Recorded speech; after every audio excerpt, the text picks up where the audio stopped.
Chapter 1, Walter's Big Idea. Deep down in the soft, squishy dirt lived a little earthworm named Walter.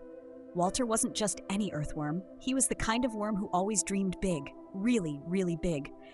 One morning, Walter popped his head out of the dirt and wiggled his tail. "I've decided something," Walter said proudly. "I'm going to dig the deepest hole a worm has ever dug." His best friend, Sally Slime, blinked her gooey eyes. "The deepest hole?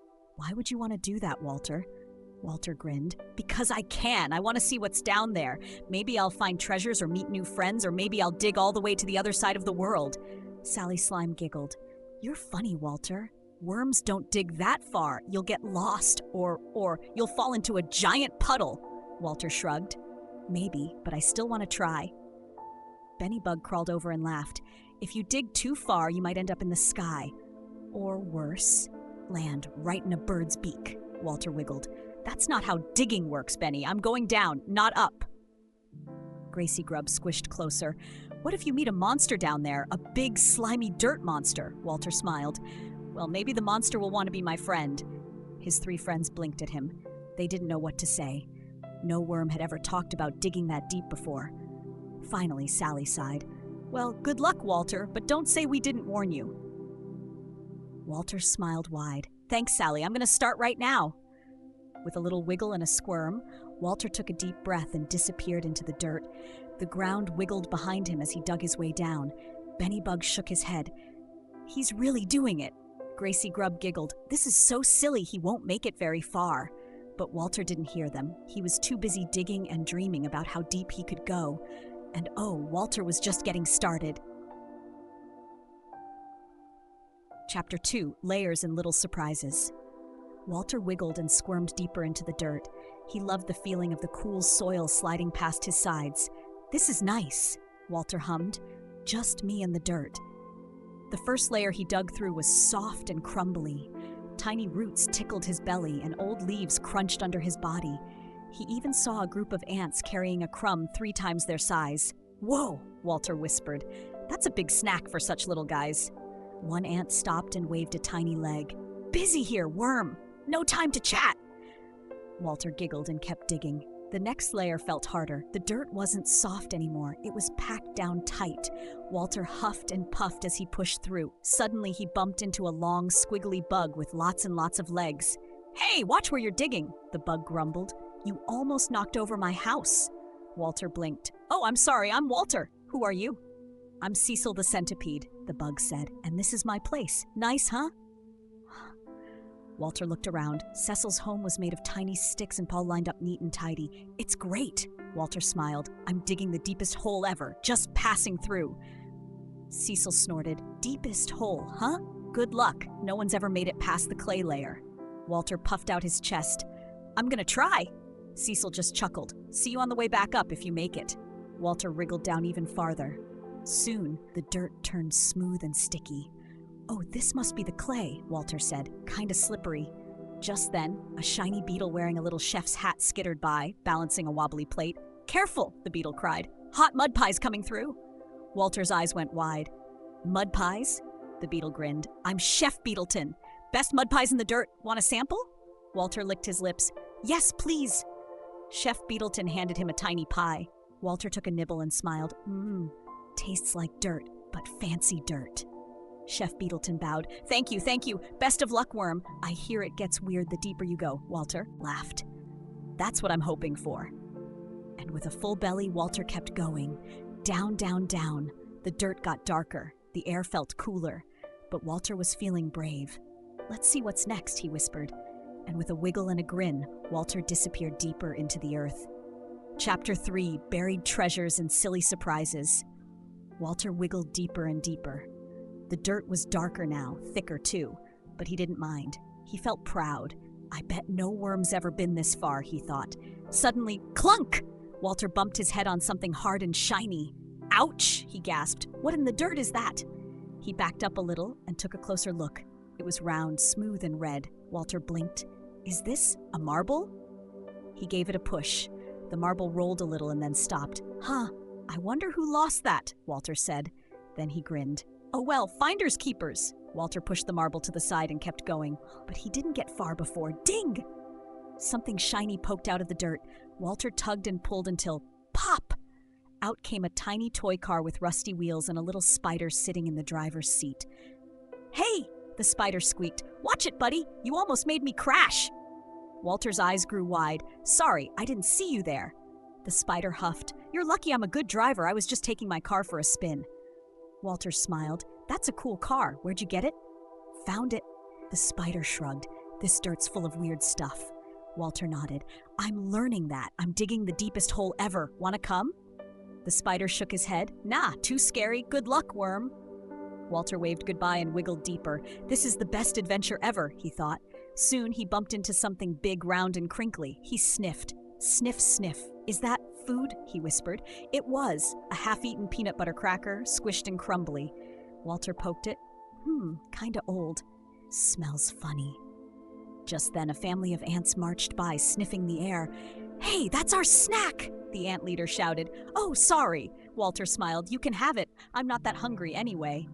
The ants cheered and carried off the cracker piece by piece. Walter kept digging, feeling proud. He was finding so many silly things down here, things no worm had ever seen.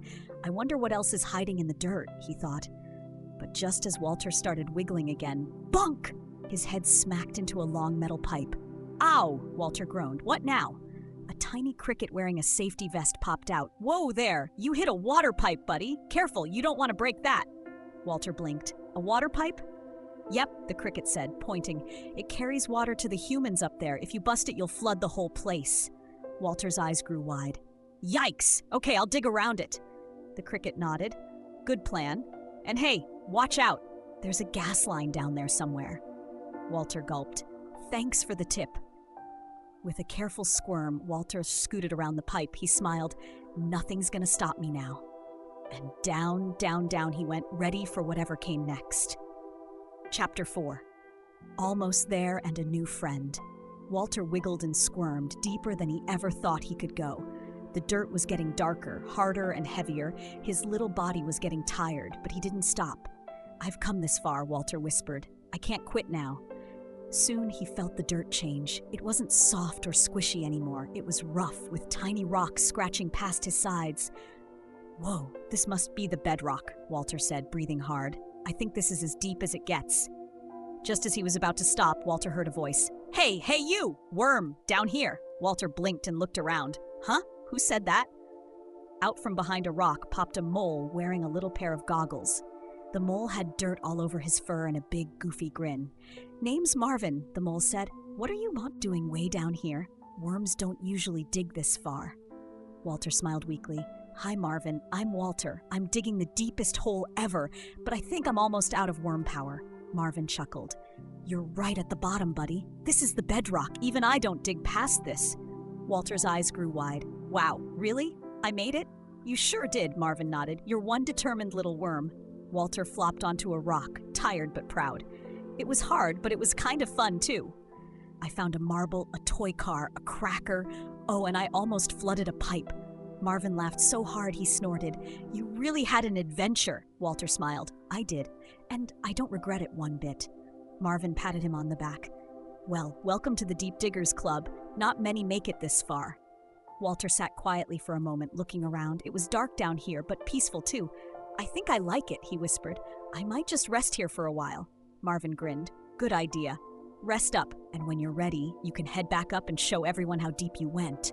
Walter smiled. "Yeah, I can't wait to tell them." With a deep breath, Walter laid back against the rock, proud of how far he'd come, and for the first time in a long while, he felt perfectly content. Chapter 5. The Big Surprise and the Best Hole Ever. After a good rest, Walter felt ready. He wiggled his tired body, stretched his tail, and smiled. "It's time," he whispered. "Time to go home." With one last wave to Marvin the Mole, Walter started his long journey back up. He passed the water pipe, careful not to bump it. He waved to the cricket guard, who gave him a thumbs up. "Made it, huh?" the cricket called. "Sure did." Walter laughed. He wiggled past the old cracker crumbs, now completely gone thanks to the hungry ants, and zipped past the marble, still sitting there shiny and round. Finally, after what felt like forever, Walter popped out of the dirt with a poof, sending little clouds of dust everywhere. Sally Slime, Benny Bug, and Gracie Grub were waiting for him. Their eyes grew wide when they saw Walter. "Walter!" Sally gasped. You're back? And dirty!" Benny Bug laughed. "You're covered in mud." Walter grinned. "That's 'cause I did it. I dug all the way to the bottom. I found the bedrock." Sally blinked. "No way. Walter nodded. "I met a mole named Marvin. He says I'm in the Deep Diggers Club now." The friends gasped. "I told you I could do it," Walter smiled. "And I found cool stuff along the way." Walter showed them the marble, the toy car, still with the little spider, and even told them about the mud pies from Chef Beetleton. "I want to see," Gracie Grub cried. "Show us the hole!" Walter laughed. "Come on, but hold on tight. It's a long way down." One by one, Sally, Benny, and Gracie followed Walter into the hole. They slid, tumbled, and giggled the whole way down. "Whee!" Gracie laughed, bumping into Benny. "This is the best tunnel ever!" Sally shouted. When they reached the bottom, everyone sat together on the cool rocks. Sally sighed. "Walter, I'm sorry I didn't believe you. This is amazing." Benny nodded. "Yeah, you really did it." Walter smiled. "Thanks, guys. I believed I could, and I kept going, even when it was hard." The friends looked around, proud and amazed. It was the deepest, silliest, most wonderful hole any of them had ever seen. "I think we should name it," Gracie grinned. "Let's call it Walter's Wonderful Wormhole." They all cheered and laughed. And from that day on, all the bugs, worms, and even Marvin the Mole came to visit Walter's Wonderful Wormhole, the deepest hole ever dug by one brave little worm, who proved that if you believe in yourself, you can do anything.